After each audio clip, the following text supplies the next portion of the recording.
We're going to jump in.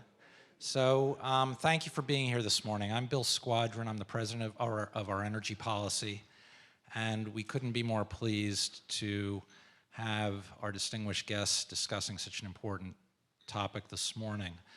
I think there has been, as we all know, a lot of talk about what is the impact on our economy, what do energy jobs really represent as we go through this transition. There is not a more expert organization anywhere to address these issues than the Energy Futures Initiative, and we are going to hear from former Secretary Moniz and David Foster on their work on this critical part of the transition. For those of you not familiar with our energy policy, thank you for being here. We hope you'll become active in what we do. We are a nonpartisan organization that's dedicated to promoting civil and substantive discourse on energy issues with the goal of advancing sound energy policy in this country. We operate in Washington, in New York, around the country through webinars, live events, insights posted on our site, and also a library that we encourage all of you to use, the most extensive resource for articles, papers, studies, reports on energy issues really anywhere, and it's part of our program, and we encourage all of you to use it. There's actually some material out front that gives you some direction as to how to take advantage of that part of our program. I do want to thank OEP's partners. We have a very eclectic mix of partners across the energy landscape who support the work we do, and it's really reflective of our DNA, which is to be accepting of serious substantive positions from all perspectives and from all areas of expertise in the industry. So we have members in our community that come from clean energy, oil and gas, utilities, academia, government, finance, law, nonprofits, advocacy groups, really across the board, and our goal is to bring them together in civil and substantive dialogue to advance these missions. The one thing I will say is that if you have questions, we always want to have audience participation, so we will leave 15 minutes or so at the end for questions, so note them as you hear the discussion, and we will definitely take your questions at the end. Among our partners, OEP is very proud that the Alliance to Save Energy is one of them, and we have the dynamic president of the Alliance to Save Energy here today as our moderator, Paula Glover. She is incredible, experienced professional in the energy field for 25 years, was the president and CEO of the American Association of Blacks in Energy. She was working in energy for distribution in gas and electricity for years, and we are really pleased to have her as our moderator today. And the last thing I'm going to do, which I'll probably embarrass her, is to note our board member, Melanie Kenderdine from Energy Futures Initiative, who was instrumental in helping us put together this program today, and we are, of course, very proud that Melanie is part of OEP. So without any further ado, I'm going to turn it over to Paula, and as I say, note your questions because we'll make time at the end for questions from the audience. Paula? Thank you. Thank you. Thank you again. And thank you all for being here. So good morning is the first thing I'm going to say, and I'm going to hope that people will say good morning back, or we will be here all day saying good morning. Welcome, and I am really excited about discussion. Bill, thank you for the invitation. My name is Paula Glover. I am from the Alliance to Save Energy. And those of you who received the flyer would have seen that the headline was about jobs, but then the subtitle was about a realistic discussion about energy-related jobs. And so that is actually what got me excited, is the realistic discussion part. We live in the land of narrative building here in Washington, D.C. That is what we do, and you can take one story and tell it 4 different ways and have 5 different outcomes, because that's what we do. And so when you have an opportunity to have a real conversation and to kind of dig deep into the narratives that we've created about this transition, particularly as it relates to jobs, That is an exciting and important conversation for us to have, because if we're going to really be successful, we do need to understand what the devils are, what are the details and how this happens, and what are the challenges to make us successful. We have with us two tremendous speakers. I'm going to read a little bit about their bios. Neither one of them should be totally unfamiliar to you, but I think it is important that we know who we're listening to, and that when Bill tells you that we've brought together some experts, he really means it. To my left is former Secretary Ernie Moniz. Secretary Moniz served as the 13th U.S. Secretary of Energy from 2013 to January 2017. As Secretary, he advanced energy technology innovation, nuclear security and strategic stability, cutting-edge capabilities for the American scientific research community, and environmental stewardship. He strengthened the U.S. Department of Energy's strategic partnership with its 17 national labs, the U.S. Department of Defense, and the broader national security establishment. Some of his specific accomplishments include producing analytically based energy policy proposals that attracted bipartisan support, implementing legislation, leading an international initiative that placed energy science and technology innovation at the center of the global response to climate change, and negotiating the historic Iran nuclear agreement alongside the Secretary of State. He also reorganized a number of DOE program elements, elevated sound project and risk management, and strengthened enterprise-wide management to improve mission outcomes. He's also served as Undersecretary of Energy from '97 to January 21 with science, energy, and nuclear security responsibilities. He serves on the board of directors of both publicly traded and private companies in the energy and security sectors. He also served on the boards of several nonprofit energy industry organizations, and through EJM Associates is a high-level advisor to several energy-related companies, investment firms, and policymakers. Ernie Moniz. Yeah, you got to clap. Yeah. It was almost complete, but you forgot to mention it was January 20th at noon on 2017 when my tenure ended. As I'll briefly introduce Mr. Foster, and then Secretary Moniz is going to give us some remarks. So David Foster served as Senior Advisor to U.S. Secretary of Energy Ernest Moniz from 2014 to 2017 on energy, environment, climate, economic development, workforce development, and labor relations issues. During that period, he designed and implemented the creation of the Department of Energy's Job Strategy Council, an initiative that linked the department's technical and financial resources to a wide group of external stakeholders, including state and local governments, private sector energy and manufacturing businesses, nonprofits, academic institutions, and labor unions. He led the interagency effort to create the Energy and Advanced Manufacturing Workforce Initiative, which formally linked the Department of Energy with the Department of Labor, Education, Commerce, Defense, and the National Science Foundation on workforce development issues. Prior to being at DOE, he served as the founding executive director of the Blue-Green Alliance, a strategic partnership of 14 of America's most important unions and environmental organizations with a combined membership of 14.5 million. The Blue-Green Alliance is the country's foremost labor environmental advocacy group on climate change policy solutions, with a special emphasis on energy-intensive industries, job creation, and the interchange between global warming and trade policy. He has served since 2009 on the board of directors of Kaiser Aluminum Corporation, and since 2006, he served on the board of directors of Oregon Steel Mills and its successor, Everaz North America. Did I say that correctly? Yes. Thank you very much. And there's a lot more here, so I encourage you all to, what I'm reading is a very small snippet of their expertise, and I tell you, it is very small, so you don't want to see the bag, the paper in my bag. But we're going to start with Secretary Moniz, if you would like to offer us some remarks. Thank you, Paula.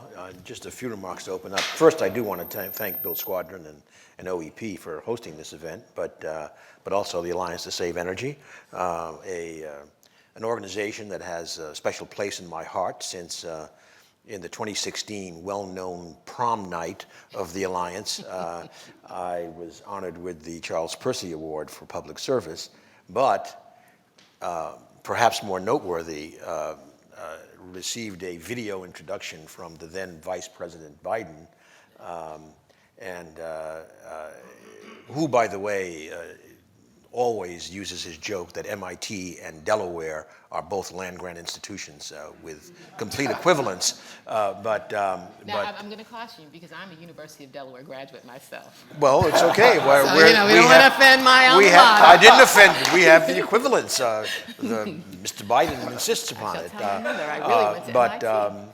After that introduction, he belied the famous joke about somebody becoming VP and never being heard from again. He's actually pretty resilient. We're hearing a lot from him. Anyway, I'll also mention that Bill took credit for Melanie being on his board, but then I have to add that she's the only one here who is a joint board member with the Alliance and the OEP. Look, I'm very pleased to be here as part of this discussion, and partly it's because with many colleagues at EFI and also at MIT, we've had a very consistent focus on the idea that there are many ways in which we all need to address the climate challenge. But one of the ways that had not been receiving, in my view, sufficient attention is the way in which social equity concerns and climate need to be addressed together. Because if we don't do kind of bottom-up looking at how workers, how communities fare in a clean energy transition, what we will do is continue to have political headwinds rather than tailwinds. So I just want to emphasize that it's, of course, the right thing to do to address these social equity concerns, of which there are many, environmental justice and the Justice 40 communities and all of that. But it's also very pragmatic in terms of, frankly, addressing our climate challenge. And that's the spirit in which I would say that we wanted to look at the implications of speaking of the president, the current president, the implications of the remarkable legislative year that we had, starting with the Infrastructure Act and ending with the IRA. We wanted to look at that and especially focus in on the question of jobs. The question of jobs brings up the fact that I really should mention up front that this work all started in our collaboration with the AFL-CIO, who has a bit of a passing interest in jobs. So we formed with EFI the Labor Energy Partnership, where we look at a lot of issues, fully supporting the clean energy transition, but look at it again as to how this can be accomplished while also supporting job growth, quality job growth in this country, avoiding stranded workers, stranded communities in that transition. That's not always easy, but we feel that's a critical job. We should emphasize that the bipartisan infrastructure bill, of course, is also part of this discussion. But as you will see, when we started this work last year, we pocketed that since that was already law. And really, a big focus was what would the IRA, with full implementation, add to that story, and we'll be coming back to that. What I would say is, and I'm going to just give a very broad, high-level conclusion that David is going to elaborate on. But what I'd say is, the good news is, what you want to go up goes up, like GDP and jobs and disposable income, et cetera. And what you want to go down goes down, like energy use, energy costs, inflation, greenhouse gas emissions, et cetera. And so the conclusion up front is that this is actually quite a substantial piece of legislation. And very importantly, to the conclusions, just to emphasize, it's unusual in a number of ways. One way it's unusual is it combines being the most aggressive climate legislation we've seen with having deficit reduction. And that's often forgotten. We don't hear anymore about the $300 billion deficit reduction in the scoring of that bill, but that has an important role also in all of these conclusions. So with that, I'm going to turn it over to our colleague, David Foster. As Paula intimated, or suggests, David is our EFI labor exchange particle, and he is going to, he was the same, by the way, at DOE when we were all there.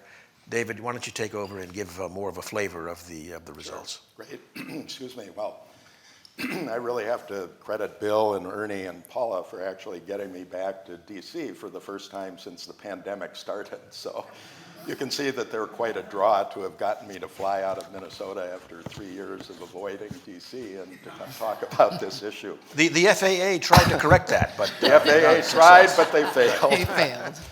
We also had a climate-driven ice storm in Minnesota yesterday morning that stopped all public transit, but your allure was just too much for me, so I decided to come out here. I really appreciate what Paula said about narratives with stories about jobs. And it's an area in which I think there's often been a lot of confusion. And one of the things that we tried to do with this study was to look holistically at what happens when you enact substantial policies, whether those are spending, taxing, whatnot. It's very easy to say we're going to spend $470 billion on energy and healthcare and very quickly do an assessment that says we created lots of jobs in energy and healthcare. But what happened to the rest of the economy? And so we wanted to ask and look at the IRA not just as a standalone project, but how does this project impact the entire economy? And how does this project spill out into dozens of other areas? Ernie mentioned them, like what does it do to GDP growth? What does it do to inflation? What does it do to a variety of other things? And so we used a much more complicated approach to modeling that was based on 3 separate forms of modeling: Plexos, an electricity system modeling; CTAM, which is a fuels and emissions modeling system run on an open basis by the state of California; and then an economy-wide assessment of the economic indicators called REMI, the Regional Economic Modeling Incorporated, which doesn't just look at simple input-output models of what happens when you spend a lot of money in a certain project. So that's just a little bit by way of background. And I'm going to go through 4 or 5 charts here to just give you some top-line findings that we had. First, this chart gives you a sense of what happened with GDP. GDP, as you can see, we compare what happens in our base case, which was based on annual energy outlook assumptions from 2021 and includes all existing state, federal legislation right up to including the IIJA or bipartisan infrastructure law. And so we isolate out what the impacts are on the IRA, and we find that it increases gross domestic product by 2030 by $250 billion. If you add up that differential throughout that entire period of time, we add $1.5 trillion of gross domestic product during that time because of the IRA, very substantial. Inflation, as Ernie mentioned, has been a key concern of policymakers, and we really did want to find out, is this going to drive inflation, or is it going to have basically no impact? And what we found, using the REMI model in looking at what happens with inflation, and added in all those tax increases as well as the deficit reduction, and we found essentially no real impact on inflation, although interestingly, the early on declines in energy costs lead to a slightly more rapid decline in inflation in early years. So the concerns about the IRA actually causing inflation appeared in our modeling to be very unlikely.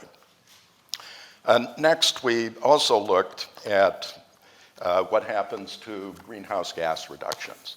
And as we all know, the Biden administration has had very aggressive 50 to 52% reduction targets by 2030. Our modeling, which relied heavily on how we decarbonize the electricity system, as well as how we look at fuel switching, energy efficiency, very important element of this. We found that the emissions reductions in the U.S. economy rise to 37% by the end of 2030, 41% by 2032. I think it's important to note that we looked at the energy solutions to emissions reductions.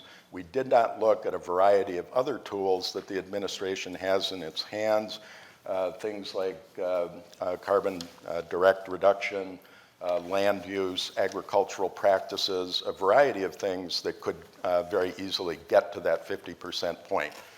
We looked only at those elements that were going to be directly affected by what we saw as IRA spending.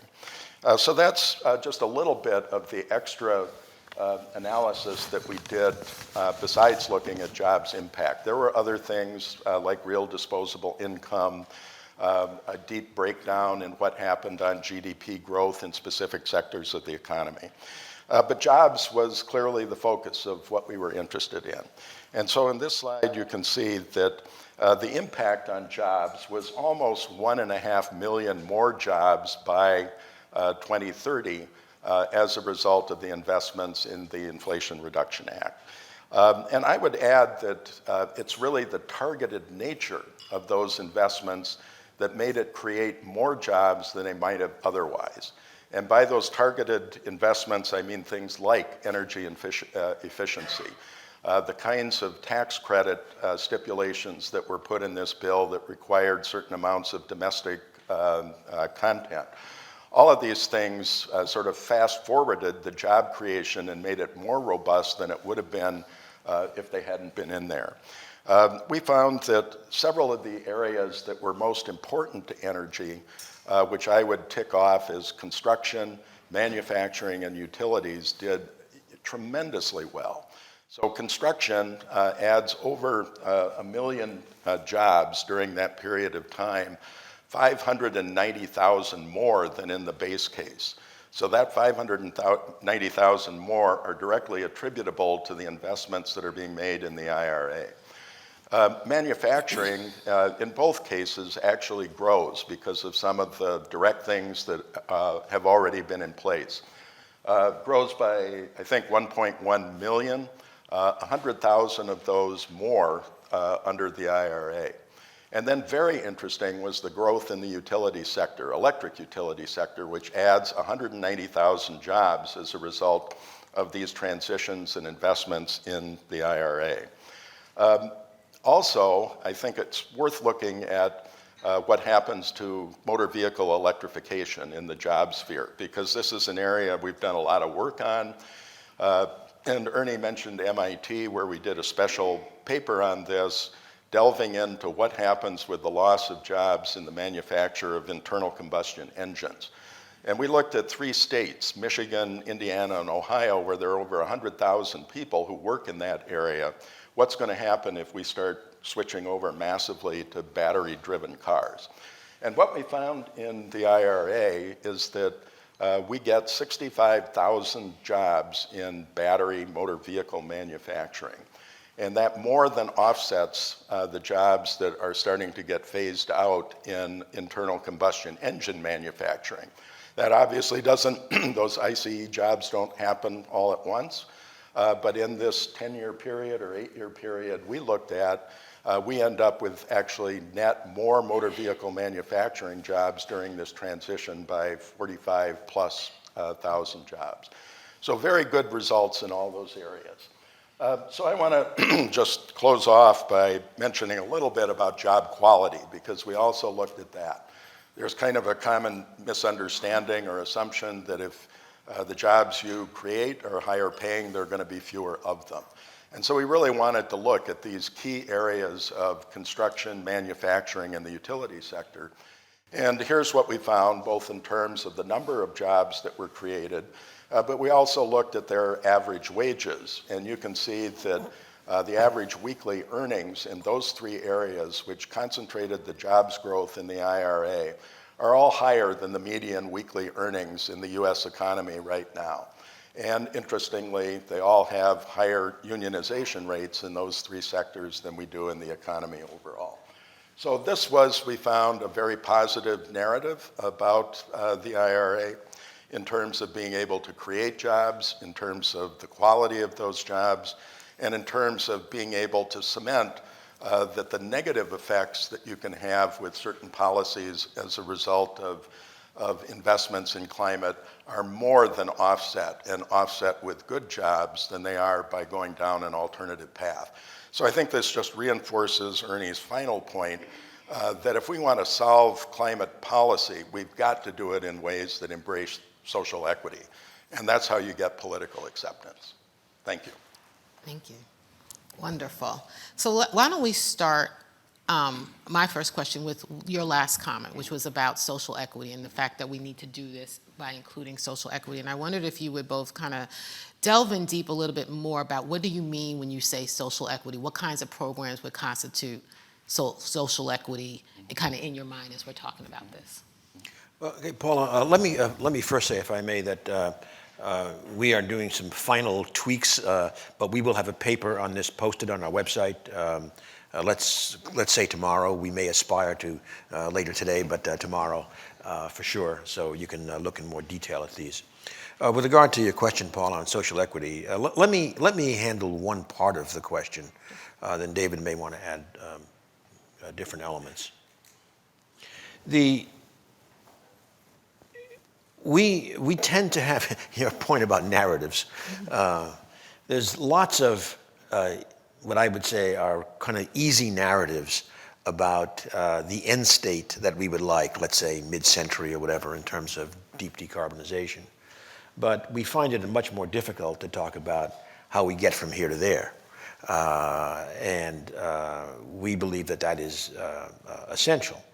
In that context, now in the social equity aspect, there's a very unhelpful discussion about, natural gas, oil, et cetera, as though they somehow are supposed to end immediately or quickly, when we know that's not the case. Let's take the other side and look at the social equity aspects of a well-managed transition to low carbon. In that picture, we have certainly potentially contributing elements like a hydrogen economy, like large-scale carbon management, like carbon dioxide removal. I mention those because while those are put front and center as important parts of the transition, what's not often said is the skill sets for those activities are exactly those that are incumbent companies in the relevant sectors possess. The communities, if those activities, and they certainly will be happening geographically in things like fossil fuel extraction regions, those workers, those same workers in the same communities can be applying their skills, and frankly an expanded set of workers, as David described those skills as being critical for the transition. That's social equity. That is providing a future in the low carbon world for those communities and those workers. The more they understand that, the more the political establishment understands that, the more the environmental community understands that, the more that we can manage a transition that serves multiple purposes. Yeah, I would just hearken what Ernie is saying, because in this report, you'll see when you actually look at it, we did not try to turn away from the difficulties that energy transitions can cause. And so we did look at what happens in coal mining, what happens in oil and gas extraction.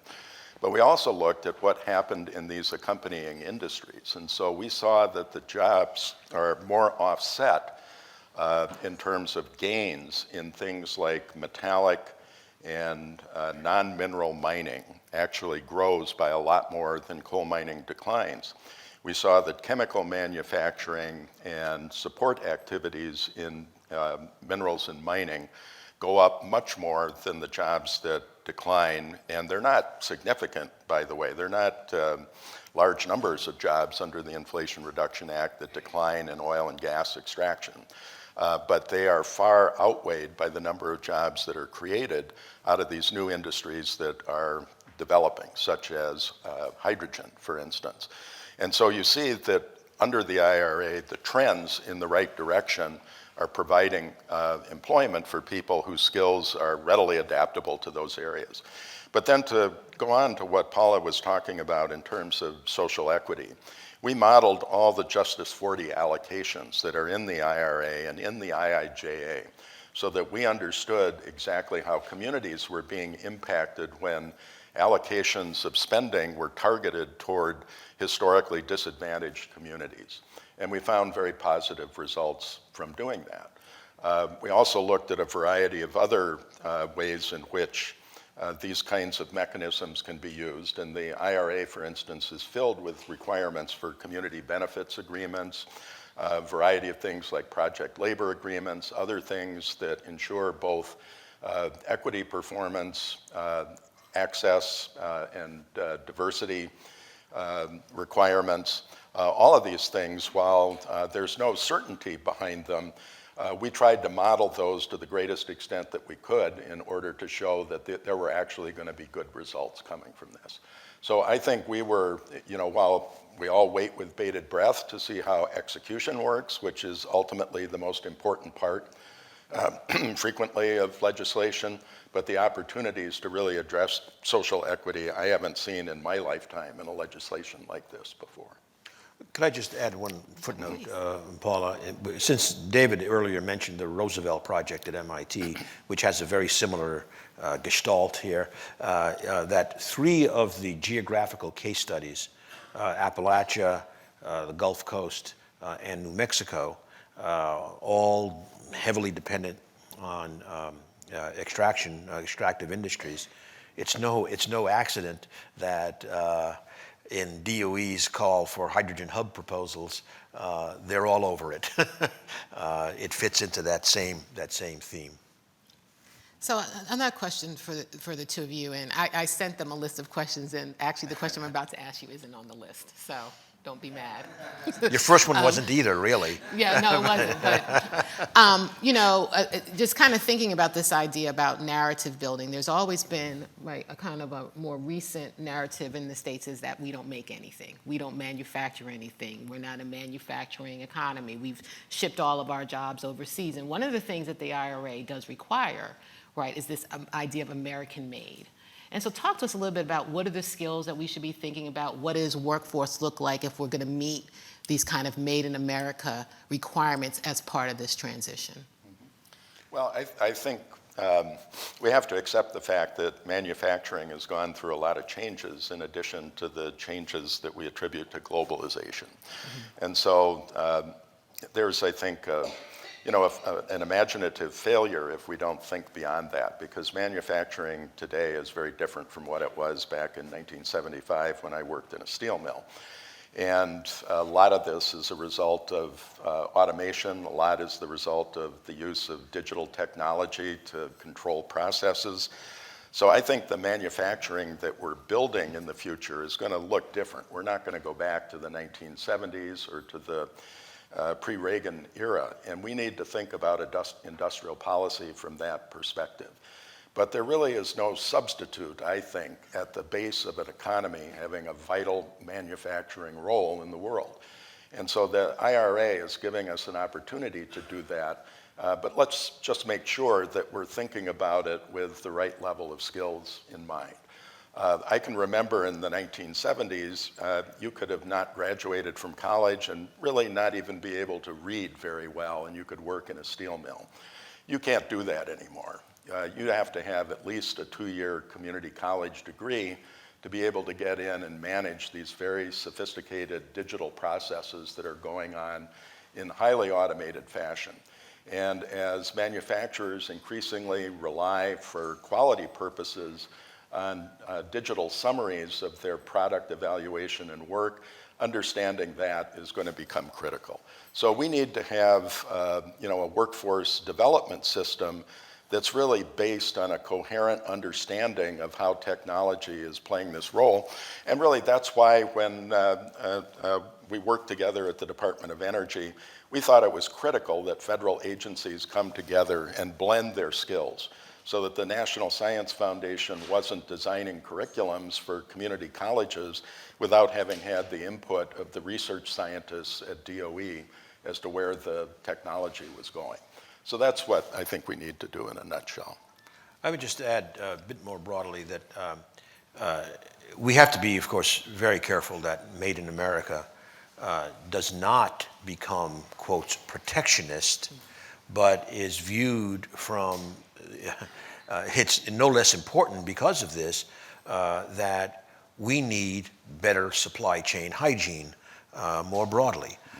We've seen that in spades. And we saw that in the North American Summit that just occurred in Mexico.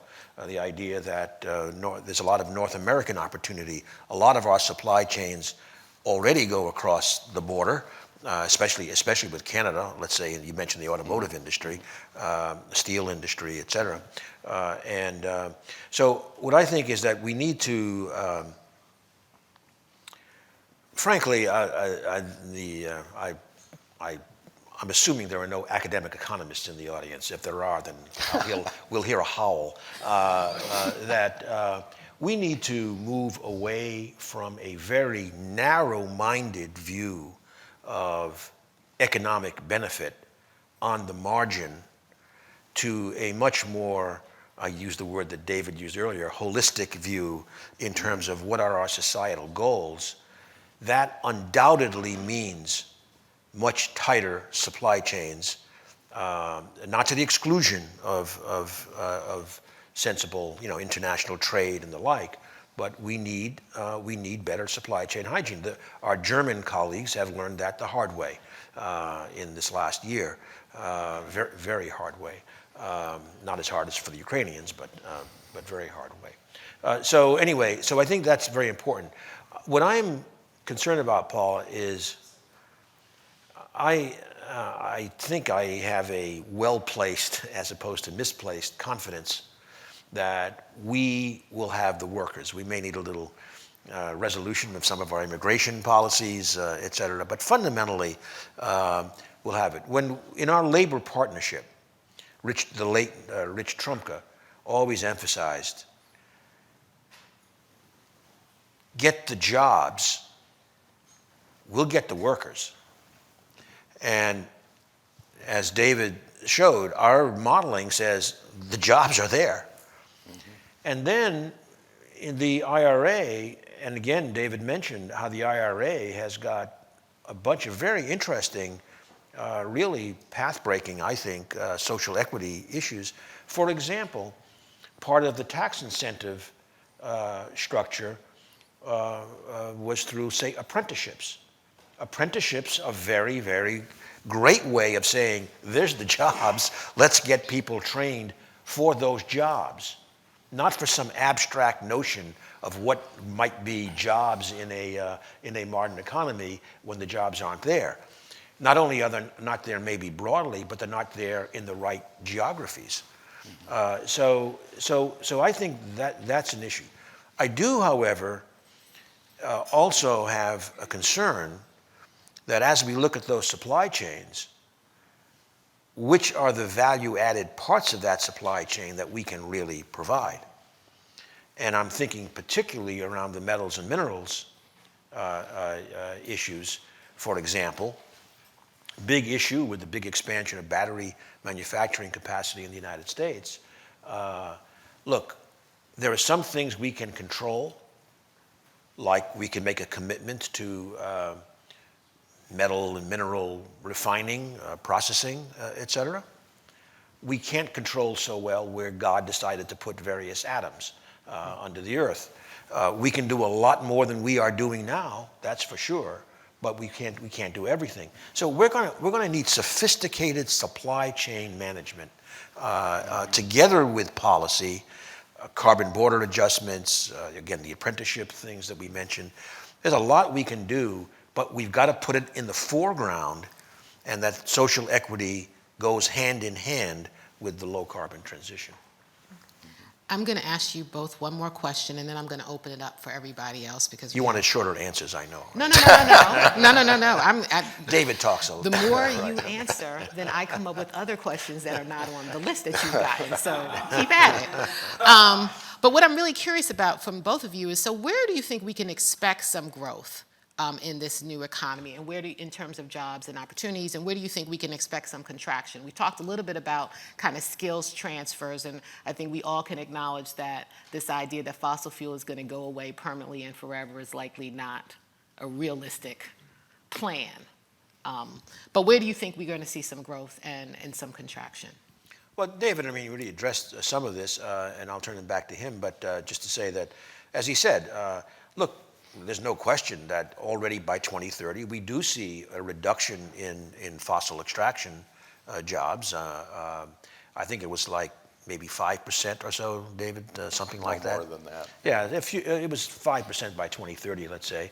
So there's clearly that. But as he also said, and I said as well, that there are these low carbon areas that would very handsomely more than compensate for that, while in fact drawing upon very similar skill sets and geographies. The issue is implementation. There's a lot left to do. The IRS has got a lot of rulemaking to do, for example, with regard to all these tax incentives. Absolutely critical. And that goes to the issue that I'll just leave it with this, that many of those areas, I mentioned hydrogen, I mentioned large-scale carbon management like CCS, carbon dioxide removal. CCS, let's take CCS. We need to get CCS actually moving, especially industrial decarbonization, in this decade so that we can have scaling in the decades ahead. But if we think that 45Q tax credits are enough to solve that issue, well, if you think that, you're wrong. Because there are going to be a lot of other issues, including state-level issues. Are you going to have unitization, poor space ownership? I mean, all kinds of things that come to the still incomplete legislative agenda on permitting, for example. On hydrogen, I think it's very encouraging what's being done. But we're going to need a lot more action, including at local, regional, and state levels in terms of hydrogen demand formation, market formation. It's like my comment on the jobs and you make the jobs, we'll get the people. I would argue again, you get the hydrogen demand, we'll get the supply. Whether it's green, blue, turquoise, pink, I mean, you can pick your color, we'll get the supply, I think. But we still got a job to do there to make this all come together. What I would add on the jobs issue is that we really did try to look at the economy holistically and not just try to isolate out specific energy-related sectors, so that we understood were the investments we were making adequate to really deal with a lot of other issues. So we analyzed 160 sectors, and when the report is issued, we added all of that in the appendix, and you can see what happens everywhere. But you'll be struck that in retail jobs, for instance, we continue over the decade having a steep decline in those jobs. My memory serves me right, it's close to 2 million because of the continued prevalence of online shopping. So we're trying to manage an economy that's much broader than energy, and we try to understand what impact are these strategic energy investments going to have on the economy overall. And so in the face of losing 2 million jobs in retail, we actually end up with 1.5 million more jobs under the IRA. But absent that and the strategic impacts it have, would we be able to deal with these other fundamental changes that are going on in the economy? So we did target and came to the conclusion that these issues of construction, manufacturing, and utilities was where the really big gains were going to be made by the IRA, and that they were very important. I think Ernie's comment about the apprenticeship provisions inside the IRA are extremely important, because that's a way of providing people with a well-paying career that's not simply isolated into a handful of construction skills that are dealing with only one sector of construction. You go through an apprenticeship program, 4 years, you have skills that take you across a variety of different applications. So if you're working in energy 1 year, you can work in building construction the next year, because the electrician skills that you have are useful everywhere.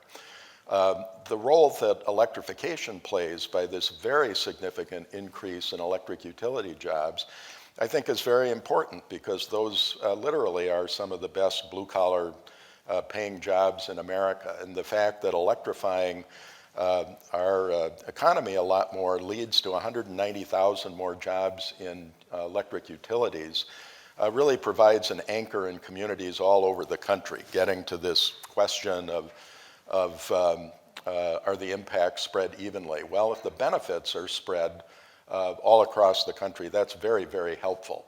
Obviously, some states do a whole lot better. States that are dependent on heating oil for home heating. A state like New Hampshire, we noted that their energy costs declined by 9% over that period of time as you become dependent on electrification. So there are some real benefits. But the last point I would make is that, to me, this transition is radically different than the transitions that I took part in an industry like the steel industry in the 1980s and 1990s. That greatly impacted communities, and that's because the jobs were really going away and the companies were going away. That's not going to be the case here. And if we manage this transition as one that involves not just communities, not just workforce, but it involves business as well. And businesses that are energy businesses are going to go on being energy businesses. They just may produce it differently, and they may distribute it differently. And I'm always reminded of an interview I did with the head of HR at TransCanada when she said, look, we're an infrastructure company. Just give us clarity on what kind of infrastructure you need, and we'll build it, and we'll keep all of our employees busy. And so I think that's something that we have to remember when we talk about this, that the energy transition is not an anti-business exercise.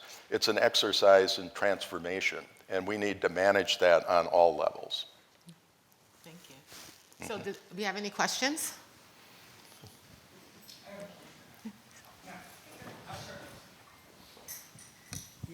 Thank you for the program. Howard Marks, K Street Alternative Energy Strategies. I worked for Senator Percy in 1977 when the Alliance to Save Energy was stood up. It's been an enormous success story. He and Senator Hubert Humphrey went together to develop this as after the 1973 Arab oil shock. It's been a great success. And also worked for Senator Moniz at the Department of Energy in the Office of Energy Efficiency and Renewable Energy, the Bioenergy Technologies Office. And so my question or comment is for Dave, and that is your study is enormous, incredibly optimistic, and I think if anything you've underestimated the job growth. I'm looking into the bioenergy field and the standing up of the ethanol industry, fuel ethanol industry. No one predicted when the industry got started in the mid-'70s that today, according to the Renewable Fuels Association, 73,000 new jobs have been created in the fuel ethanol industry, well-paying jobs, plus construction jobs when the 200 biorefineries existing throughout this country were constructed, plus an additional about 330,000 indirect jobs, which gets to the social equity issue, because this helps rural America, which arguably has been left at the wayside, as the rest of the urban economy here grows. So thank you so much for the program today, and I look forward to reading the report. Thank you. Other questions? Could, maybe just make You one wanna comment, comment? Please. just one comment on that, specifically on the ethanol. As we go to low carbon, we all know that ethanol production is a sweet spot for capturing carbon, et cetera. And there are ideas out there about networking many ethanol production facilities in the Midwest for sequestration. But it also reinforces my point. Boy, we need some permitting progress, because nothing but roadblocks tend to come to this kind of infrastructure project. So it just highlights the need for this integrated view. Hi, I'm Kate Kaufman with RTO Insider, and maybe Paula will come in on this question. Having all these jobs is obviously very optimistic. We're talking about how we get from here to there. Right now, we're hearing a lot of talk of we don't have the workers, and we have to upskill people so they can install heat pumps instead of, fossil fuel heaters. How do you see the process of upskilling and training people? What has to happen, and particularly with all the rebates and energy efficiency stuff in the IRA? Well, excuse me, let me jump in on that. One of the things that I think is the most important about the IRA is that, unlike the big investments that we made getting out of the Great Recession, which were timed to last for only a year or two, we have a program now that's got a decade in front of us.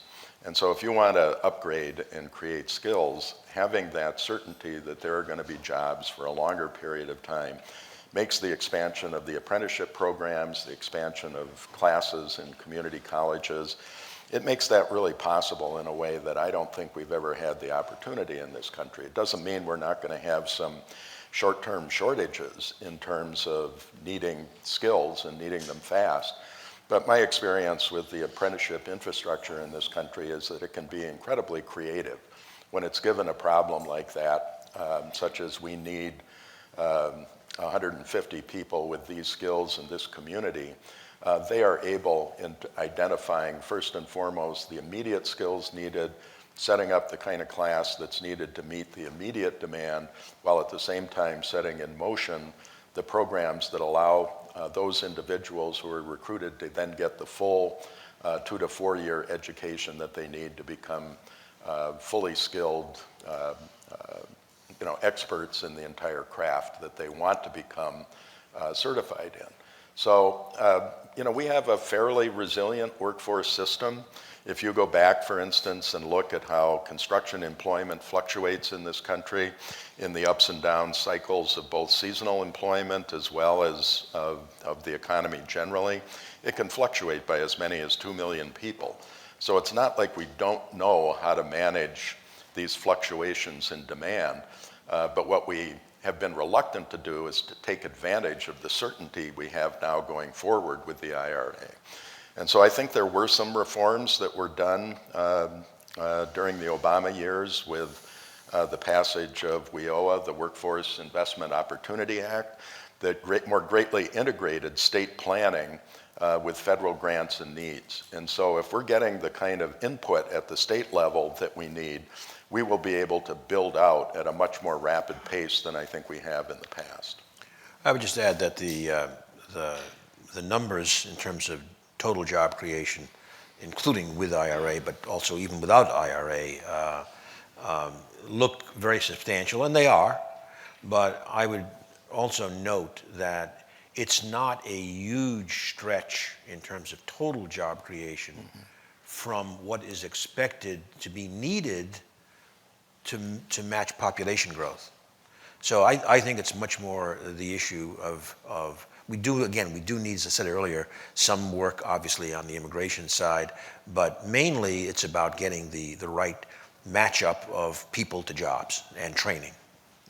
And I think I would just add that this the Justice 40 provisions also, I think, provide an additional opportunity for us as an industry to diversify, right, our entire workforce. Because once you start talking about to the benefit of particular communities around Justice 40, that's talking about economic benefits. And so now you've got to start talking about, right, making sure that the people who live in those communities are also going to be able to be employed by our right, by our industry, and they'll be able to participate in whatever kind of workforce development programs.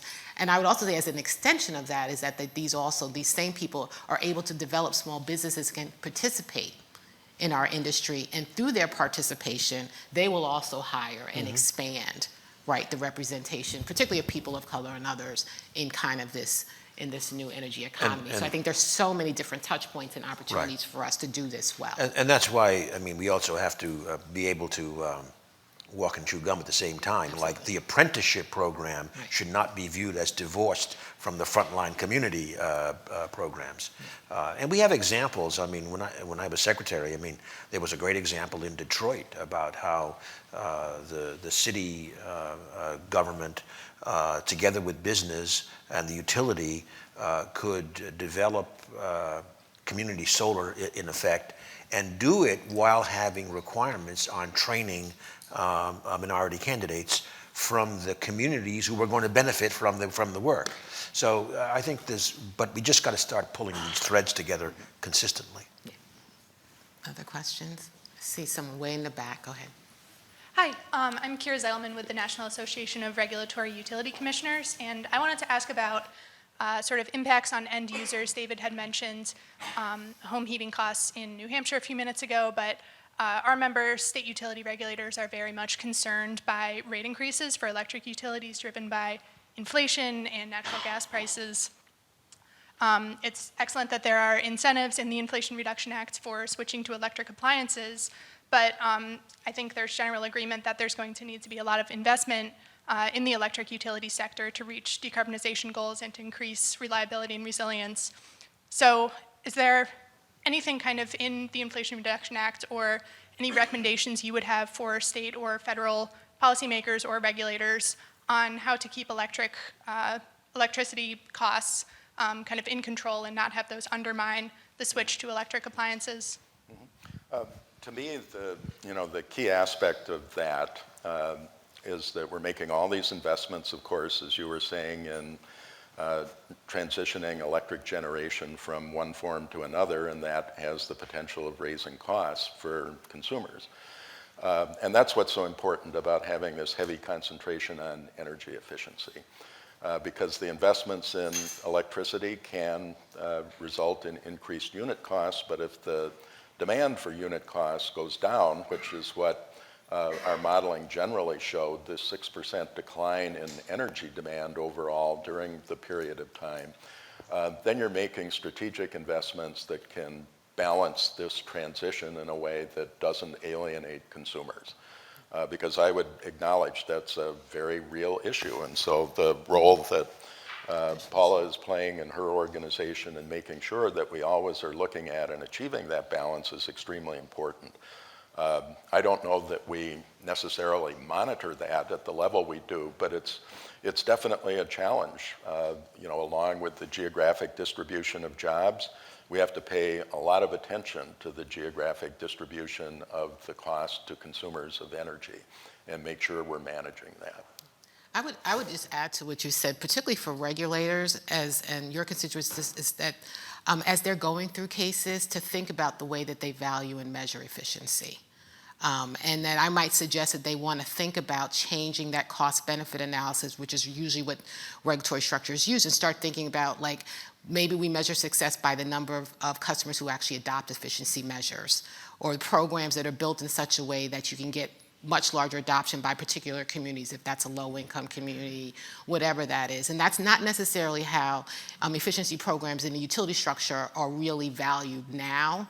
But if we're really trying to get to what David's talking about, we have to rethink and relook at how we value efficiency in a regulatory construct, that it's not just cost benefit, but it may be like adoption rates, that we want to make sure that we have 70%, 80%, 90%, whatever that is for a particular jurisdiction, to get you to the other side in terms of resilience and all the other things you have to manage.